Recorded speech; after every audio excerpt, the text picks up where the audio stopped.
I'm sorry. I'm recording this. So, you know, when we were growing up, we were never taught to look inside for answers. We were taught, well, when I meet that boy, then I'll be happy. When I don't have to step in cow shit anymore, I'll be happy. When I get out of this Catholic school uniform and into college, I'll be happy. When I get straight A's and I get that $5 an A, oh, then I'm going to rock it. So not only were we taught not to look inside, we were also trying to please everybody. Whoa, what happened? We lost ourselves. I see kids being raised differently now, and it makes me feel really good. How many of you feel like you are stressed and overwhelmed? Not today, but usually. How many of you feel like there's just not enough hours in the day? How many of you feel like someday you'll be able to kick back and relax? Well, we're going to start relaxing every day because you need to start taking better care of yourself. How can you take care of your family and raise a happy family and be happy, sincerely, truly happy if you're not? Kids are really smart. They pick up on your vibration. And if you have a smile on your face and underneath you're going, God darn it, I wish I were here. Today's going to be... They know. They know. So it took me a long time to realize that. I raised 2 boys, and I was a real estate agent, and I was a single parent. I had to work when other people didn't, so my whole life revolved around that. The kids went with me to showings. The kids went with me to open houses. I went to games, and then right afterwards would go to showings.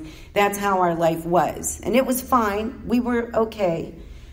But it was very stressful. You know that fight or flight feeling that you get in your chest? It's killing us. It's killing us. In 1997, cancer was the #1 killer of women. You know what is today? Heart disease. There weren't very many women in the workplace in 1997 that had full-time jobs. Boy, could there be a correlation? We are not only trying to keep everything together at home, we're working. We're still doing the laundry. We're still cooking. Younger men I see are picking up, but that's a whole other story. So I'm going to give you some statistics. I'm not real good with numbers, so I wrote them down. I'm good with numbers, just not statistics. So right now we are, heart disease is the #1 killer of females. Keep that in the back of your mind as we talk today. Did you know that we have between 50 and 90,000 thoughts a day?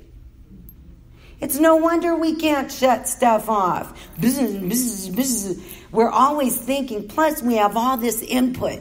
We have all this stuff, so much more than we used to. You don't know something? Google it. Another input. Well, how much stuff can your brain hold? Seriously. And it's no wonder that we live in a state of overwhelm because we feel like we are constantly having to perform.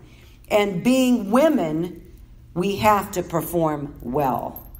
We don't want to let ourselves down. We hold ourselves to the highest standard that anybody else could. Nobody else would think, well, I'm going to take a day off. Oh, I can't take a day off. I can't. I have this and this and this.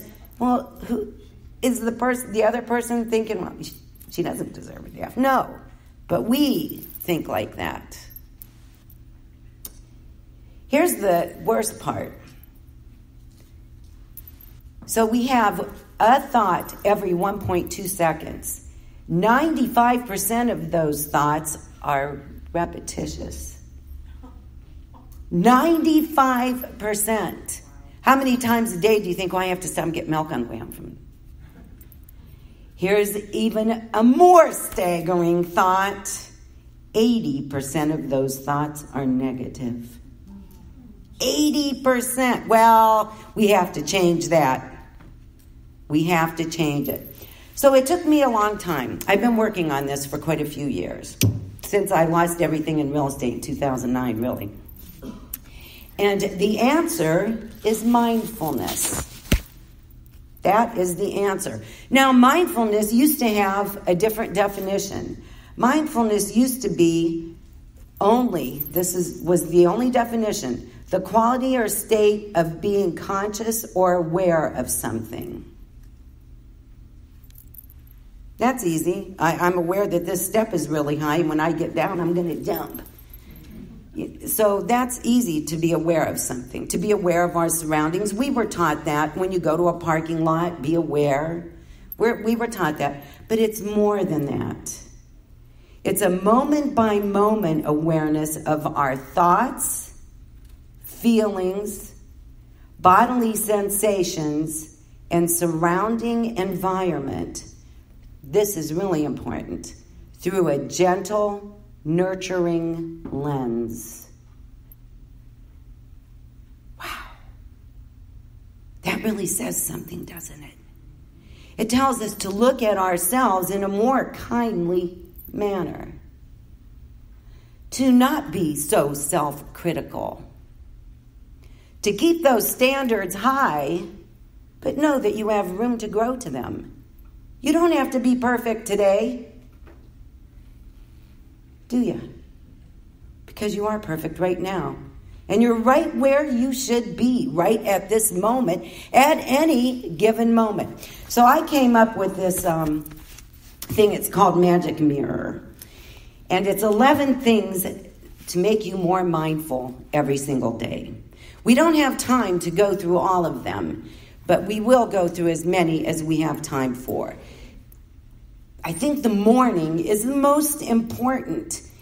And this is a time to nurture yourself, set an intention for the day, because you are the master of your mind and your surroundings and your feelings and what's going to happen. Okay, so it's Magic Mirror. It's not spelled right, though. It's poetic license. I kind of messed up the spelling a little bit. Okay, so magic. Meditate, affirm, gratefulness, inspire,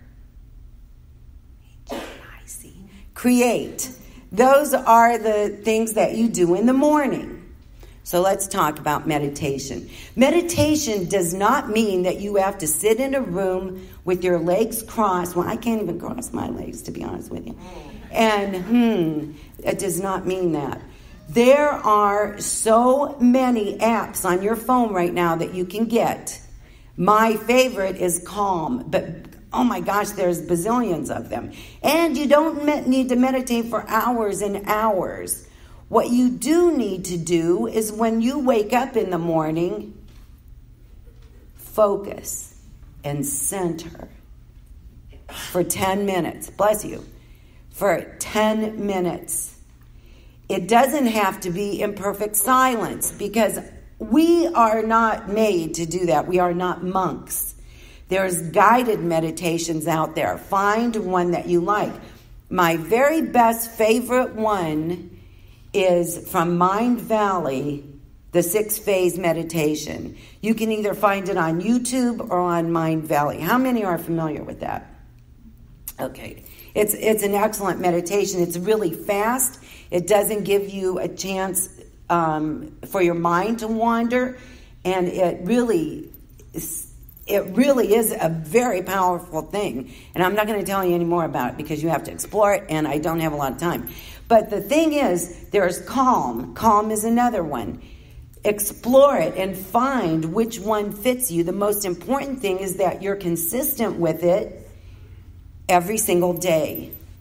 You brush your teeth every day. You do your hair every day. Set 10 extra minutes aside to do that every day. The second one is MA, is affirm. Affirmations are really good. Affirmations will pull you out of a funk every time, I guarantee it. So, how do you come up with your own affirmations instead of coming up with ones that are given to you? You can always ask Alexa. Alexa has some pretty good affirmations. So if you want to get started with that, that's a good way to do it. But another good way to do it is write down, fold a piece of paper in half, and on one side, write down all the things that you say negative about yourself. Man, I messed up today. I mess up every day. I don't like the way I look. I feel like I'm a little stupid. Those kind of things, if you talk to yourself like that. We all have our little negative replay. I mean, out of 90,000 thoughts, and how many of them are negative? We all have them. So make a list of those, and don't make like legal sheet after legal sheet. Start with just a few and write them down, and then one by one, flip that paper over and write the exact opposite. The exact opposite. And then go back to the other side and cross it out.